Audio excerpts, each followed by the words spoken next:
Assalamualaikum. Kami daripada kumpulan Time Travel ingin membentangkan tentang pengurusan masa dan adab media sosial. Assalamualaikum. Nama saya Izzat Arifin bin Muhammad Fauzi. Saya ingin membentangkan tentang definisi masa, definisi media sosial dan penggunaan masa ketika COVID-19. Yang pertama, definisi masa. Masa adalah linear dan sebahagian dari struktur asas dalam alam semesta. Satu matra berlakunya peristiwa dalam rangkaian dan masa itu sendiri adalah sesuatu yang boleh diukur. Kedua adalah definisi untuk media sosial. Media sosial adalah sejenis media yang digunakan terus secara bertalian. Andreas Kaplan dan Michael Hellen mendefinisikan media sosial sebagai sebuah kesimpulan aplikasi berasaskan internet yang membangun atas dasar ideologi dan teknologi Web 2.0 dan yang membolehkan penciptaan dan pertukaran maklumat. Contohnya WhatsApp, Instagram dan Facebook. Seterusnya adalah cara penggunaan masa ketika COVID-19.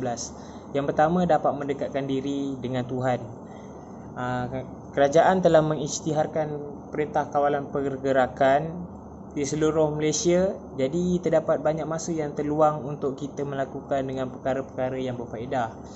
Antara aktiviti yang kita dapat lakukan untuk mendekatkan diri dengan Tuhan adalah dengan cara kita solat, kita berzikir, membaca Al-Quran, membaca buku-buku ilmiah.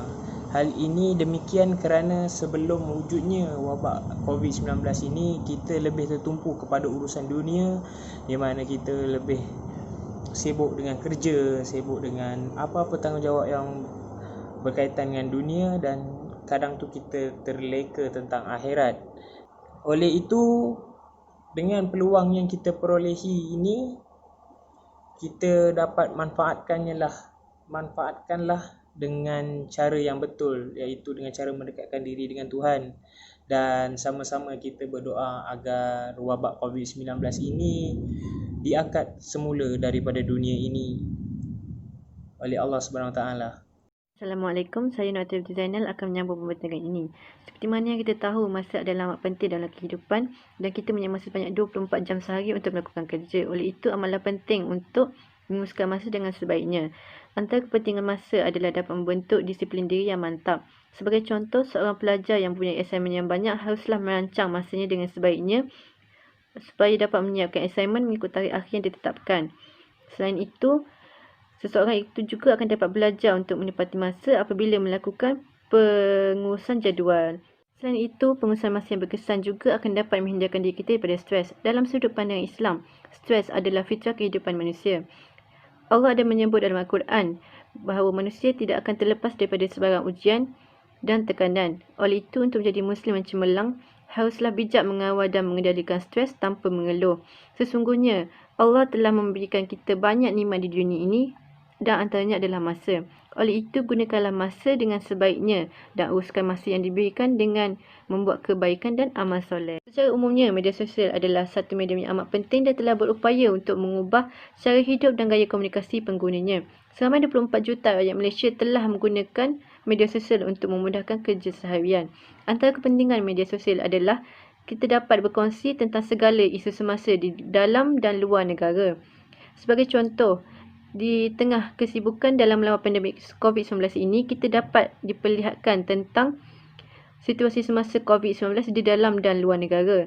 Dan kebergantungan masyarakat terhadap media sosial ini juga dapat dilihat apabila aktiviti kerja telah berubah kepada bekerja dari rumah apabila kerajaan memberi perintah kawalan berkurung untuk mengurangkan kes COVID-19 ini. Di samping itu, kefahaman tentang sesuatu perkara, contohnya kefahaman Islam, juga dapat disebarkan dengan meluas melalui media sosial. Media sosial telah berjaya memudahkan semua lapisan masyarakat untuk mendapatkan maklumat tentang kefahaman Islam di mana-mana dan bila-bila masa sahaja. Hal ini juga dapat menarik perhatian masyarakat bukan Islam untuk mempelajari tentang Islam dengan lebih mendalam. Dapat disimpulkan di sini bahawa media sosial mempunyai banyak kebaikannya yang tersendiri. Justru itu, gunakanlah media sosial dengan sebaik-baiknya. Assalamualaikum warahmatullahi wabarakatuh. Nama saya Nur Farahani binti Muhammad Fauzi. Saya akan meneruskan pembentangan yang seterusnya.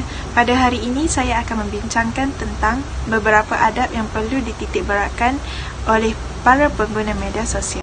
Antara adab yang perlu dititikberatkan oleh pengguna media sosial ialah menyampaikan perkara-perkara yang baik.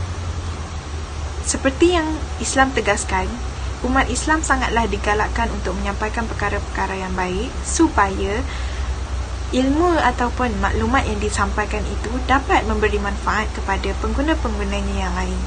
Adab yang seterusnya yang perlu dijaga oleh pengguna media sosial ialah batas pergaulan antara satu sama lain.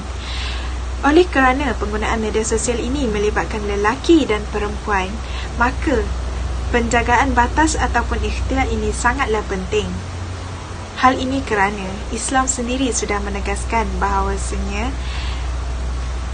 umat Islam tidak seharusnya membuang masa dengan melakukan perkara-perkara yang tidak berfaedah. Tidak salah untuk kita menjaga perhubungan antara satu sama lain untuk mengeratkan hubungan, tetapi terdapat juga batas-batas pergaulan yang ditetapkan oleh syariat. Dengan menjaga batas pergaulan antara satu sama lain ini, kita dapat menjaga diri kita daripada terkena fitnah dunia. Yang seterusnya yang ingin saya bincangkan ialah tentang penggunaan bahasa di media sosial. Bahasa ini sangat penting dalam berkomunikasi.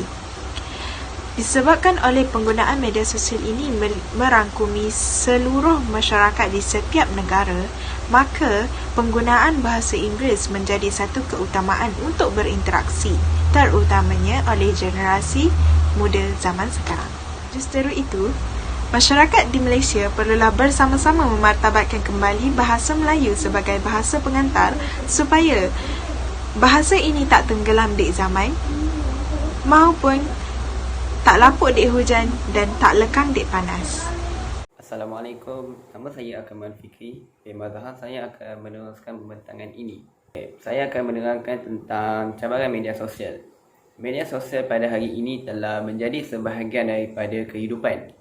Perkara ini telah berlaku kerana maklumat tanpa sepadan di mana pengguna mengakses untuk mencari maklumat, pendidikan dan hiburan. Antara cabaran media sosial adalah cabaran dari segi penyebaran fitnah dan gosip. Penyebaran fitnah kerap dilakukan melalui pengubahan gambar yang diambil tanpa kebenaran daripada pemilik gambar asal. Sebagai contoh, dengan adanya software Adobe Photoshop dan lain-lain, pengguna mempunyai kebolehan untuk mengedit gambar yang asal untuk membuat fitnah dengan tujuan keseorangan mereka. Oleh itu, masyarakat perlu berwaspada terhadap sebaran maklumat yang disebarkan. Masyarakat perlu mengesahkan kesahihan berita tersebut terlebih dahulu bagi mengelakkan penyebaran fitnah dan penipuan dalam maklumat. Seterusnya saya akan menerangkan tentang kesan media sosial. Kesan media sosial sememangnya memberikan kesan sama ada positif maupun negatif. Antara kesan media sosial yang turut tercala dengan kesan negatif adalah masalah kesihatan. Kerana gangguan penglihatan akibat pendedahan skrin yang berpanjangan. Sebagai contoh, dalam konteks psikologi media, istilah nofobia digunakan bagi merujuk situasi ketakutan yang tidak rasional kerana tiada telefon bimbit atau tidak dapat menggunakan telefon untuk beberapa sebab seperti tiada isyarat rangkaian, kehabisan data atau kuasa bateri. Apa yang kita perlu buat untuk mengurangkan kesan ini? Langkah yang paling mudah untuk melakukan ialah dengan cara memutuskan sambungan dari perhati bintang untuk suatu jangka masa yang pendek dan membaca buku yang bercetak, ataupun kita perlulah melakukan sesuatu yang berfaedah seperti beriadah dan lain-lain lagi. Kesimpulannya, individu hendaklah mendisiplinkan diri dari segi pengurusan masa dan media sosial bagi memastikan kelancaran dalam menjalani rutin harian dan menggunakan laman sosial yang sedia ada untuk kegunaan yang baik dan bermanfaat. Masyarakat juga perlu memastikan pengurusan masa dan teknologi dapat diseimbangkan tanpa berlaku kemudaratan dalam kehidupan masyarakat di Malaysia. Sekian, terima kasih.